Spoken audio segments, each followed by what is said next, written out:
Thanks for joining me on episode 924 of the Inspired Stewardship Podcast. I'm Matthew Deibler. I challenge you to invest in yourself, invest in others, develop your influence, and impact the world by using your time, your talent, and your treasures to live out your calling.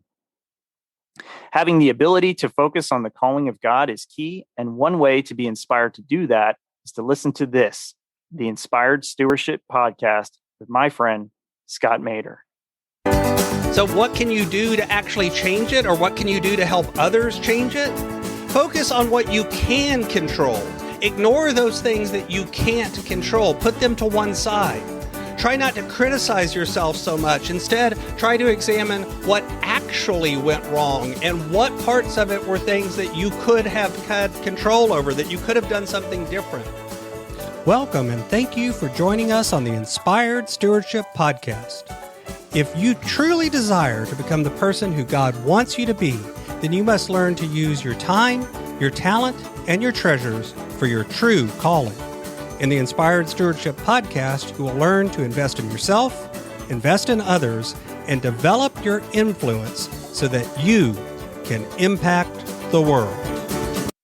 In today's episode about investing in others through stewarding your talent, I talk with you about where you see your locus of control. And I share why this matters for your mental health and your ability to invest in others. I also share some ways on how you can change your locus of control. You've heard me talk about developing your talent, and one of the best ways to do that is through books. But if you're like most people today, it's hard to find the time to read. And that's why today's podcast is brought to you by Audible. Go to inspiredstewardship.com/audible to sign up, and you can get a 30-day free trial. There's over 180,000 titles to choose from, and you can pick one and listen your way to developing your talents via Audible. That's inspiredstewardship.com/audible to get your free trial and listen to great books the same way you're listening to this podcast. The truth is that we all have a tendency to see the world in certain ways. We have patterns that we grow up with that we tend to develop over time in how we view things. And one of those things that they talk about in psychology is the difference between an internal and external locus of control. That's really just a fancy way of saying that when things happen, good things or bad things in your life, do you tend to look first to yourself as the cause of that, or do you tend to look outside of yourself as the cause? This isn't the same as saying that everything that happens to you is within your control, or everything that happens to you is not in your control. Instead, it's just about your tendency, about how you react to certain experiences. We all go through life. We all have different experiences. We all have good things that happen to us, bad things that happen to us. We have successes. We have failures. The difference is, how do you attribute the cause of those experiences? That's what determines internal versus external locus of control. Do you make things happen, or do things happen to you? It's a belief about where the outcomes of our actions are determined. So, for instance, if you take a situation, passing an exam in school, do you tend to say that I passed the exam because I studied, I worked hard, I took good notes, I listened in class, or I passed the exam because I got lucky, the right questions were put on the exam, the exam must have been easier than normal. By the same token, if you didn't pass the exam, did I not study enough? Did I not work hard enough? Maybe I was not taking good notes, or my alarm didn't go off. I didn't get up on time because my alarm didn't go off. I was rushed. The exam was overly hard. I got the bad questions. So it's all about, where do you put the control in the situation? And the interesting thing is that there are studies that show that when we have an internal locus of control, we tend to be happier, healthier, and more successful, while those with an external locus of control, in most cases, tend to have a lot more stress. They tend to be more dissatisfied with their life. Because when we take responsibility for what happens, whether it's good or bad, we begin to take control of our life. But when we think that it's fate or luck or things that are completely outside of our control, then we're less motivated to take control of our life. Now, again, I'm not saying that every situation is always within your control. In fact, having too good of an internal locus of control and believing that you have control over things that you don't is also a source of stress.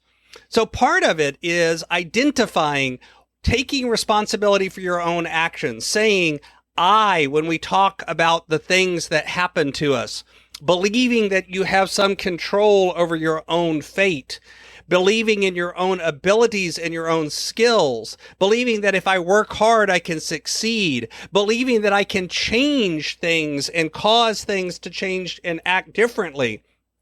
All of these are examples of an internal locus of control.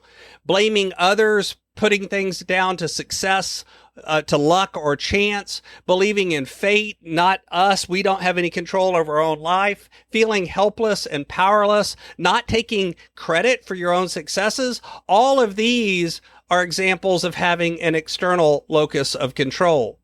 And the truth is that, again, knowing this helps you with your own mental health. But what's more, it also helps you when you invest in others. Because, see, if you don't feel like you have any control over your own life, then the truth is, why would you work to help others? Why would you even put forward the effort? Because after all, everything that you do doesn't matter. You have no control over the actions and the reactions and what's going to happen. So why bother putting in the time and effort to make those changes? Why bother investing in others if it really doesn't matter anyway? This is why it's not only about you being healthier and happier when you have an internal locus of control, it's also about others. And whether it's you or someone else that has an external locus of control, you can actually begin to change that. See, the belief is that this starts getting wired into us at a very young age, because whenever things happen, you either get rewarded or you get punished. You either get positive benefits or negative. And you begin to learn that there's consequences to your actions. And if when you do good things, you get good rewards, then you begin to attribute that to you have some control over your own destiny and your own effort. But if that is more random and chaotic, then you begin to lose that and begin to have more of an external locus of control. What can you do to actually change it, or what can you do to help others change it? Focus on what you can control. Ignore those things that you can't control. Put them to one side. Try not to criticize yourself so much. Instead, try to examine what actually went wrong and what parts of it were things that you could have had control over, that you could have done something different. Take responsibility for your own actions, but don't beat yourself up for your mistakes. Instead, look at your mistakes as something that you can learn from.